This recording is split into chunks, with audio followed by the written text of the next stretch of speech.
The Holy Gospel according to St. Luke, the 15th chapter. Glory to you, O Lord.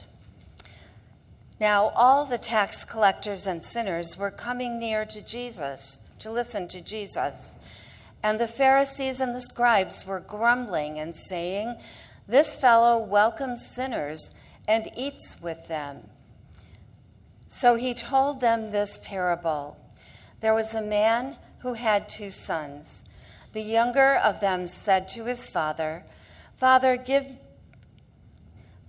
me the share of the property that will belong to me." So he divided his property between them. A few days later, the younger son gathered all he had and traveled to a distant country, and there he squandered his property in dissolute living. When he had spent everything, a severe famine took place throughout that country, and he began to be in need.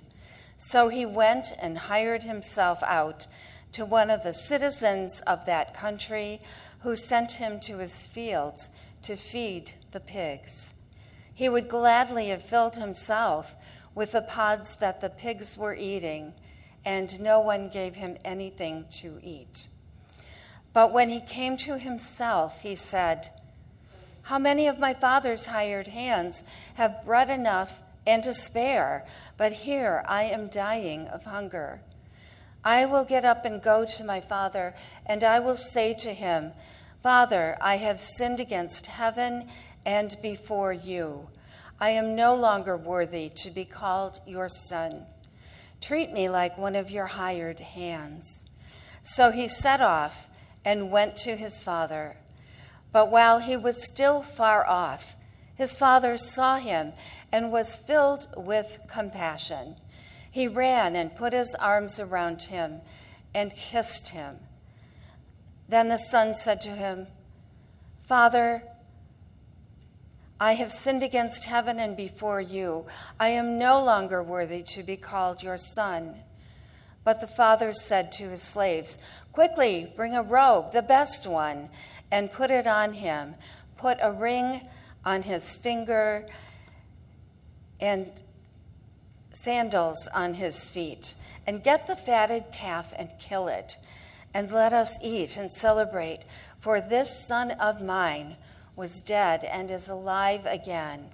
He was lost and is found.'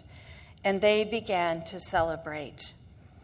Now his elder son was in the field, and when he came and approached the house, he heard music and dancing. He called one of the slaves and asked what was going on. He replied, 'Your brother has come, and your father has killed the fatted calf because he has got him back safe and sound.' Then he, the older son, became angry and refused to go in. His father came out and began to plead with him. But he answered his father, 'Listen, for all these years I have been working like a slave for you, and I have never disobeyed your command. Yet you have never given me even a young goat so that I might celebrate with my friends. But when this son of yours came back, who has devoured your property with prostitutes, you killed the fatted calf for him.' Then the father said to him, 'Son, you are always with me, and all that is mine is yours.' But we had to celebrate and rejoice, because this brother of yours was dead and has come to life. He was lost and has been found." This is the gospel of the Lord. Today's gospel basically preaches itself. It's all about forgiveness. It's about the love that a father has for his sons. It's about celebration in times when the lost is found again. So what I'd like to do today is just share a brief video with you. If I'd had more time, I think I probably could have found one that I think spoke even better to where we are at right now.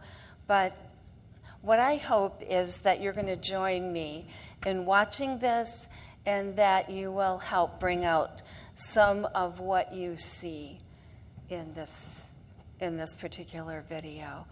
And feel free to share your own experiences, either of being forgiven yourself or of forgiving someone else, because that is so much a part of our Christian life.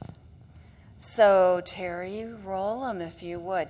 The speaker on this video is a woman called Dr. Shante, I think it is. And so she's going to talk a little bit about her experiences with forgiveness. And I hope that will spark some of your own thoughts about it too. Hey, it's Dr. Shante, and one of the hardest areas to grow spiritually is in the area of forgiveness.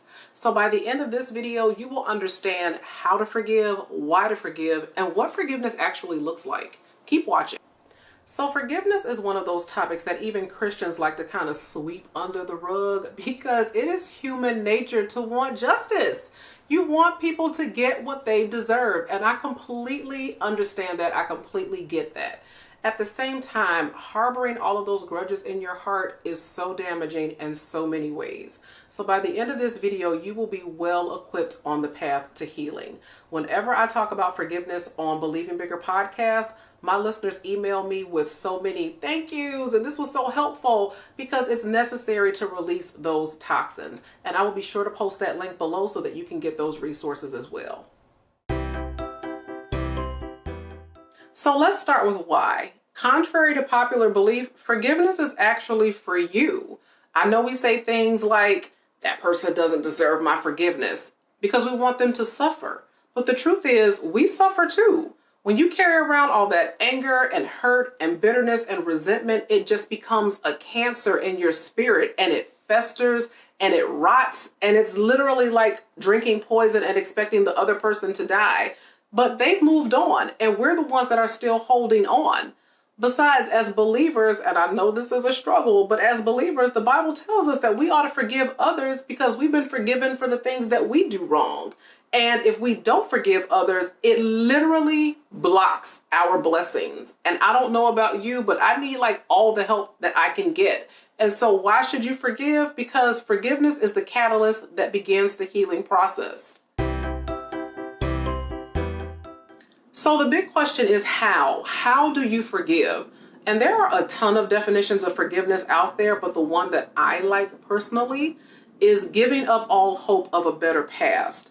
Because when you are giving something, it is a willful act, and a willful act means that it's a choice. Forgiveness is a choice. Healing is a process. That is a totally separate thing. But forgiveness is a choice. When you give up all hope of a better past, that means that you are making a choice. Healing takes time. Healing takes prayer. Healing takes work. But forgiveness is when you release your right to punish in that situation. And when you do that, you open yourself up, you open your heart up for God to step in and rectify the situation on your behalf. So what does that look like? What does forgiveness actually look like? I will be honest with you. I used to be the cut off queen. If you did me dirty, I was so done with you. Like, it was a running joke with my friends. We called it scorched earth because your number was coming out of my phone. I'm blocking you on all social media. Any pictures we ever had together, it would be as if you never existed in my life. And I told myself that it would be easier for me to heal from a distance. But it was a lie, because months would go by and I would see that person, and then all those angry feelings would be triggered and bubbling right back up as if it had just happened. And that was my clue. That was my red flag that this person still had power over me. So what does forgiveness look like? It means that I can see this person and their presence and that situation no longer dictates my life, my mood, my attitude, my choices in any way, shape, or form. It means that I can see that person, say hello, and keep it moving. Now, does that take time? Yes, because healing is a process. But when you make the choice to forgive, to give up all hope of a different outcome, then you open yourself up to begin to heal in that way. And when you do that, it is so empowering. It's so liberating. It's so powerful to be able to say, wow, I've grown from that. I've learned from that. I've been strengthened from that. And now I can move on with my life. Okay.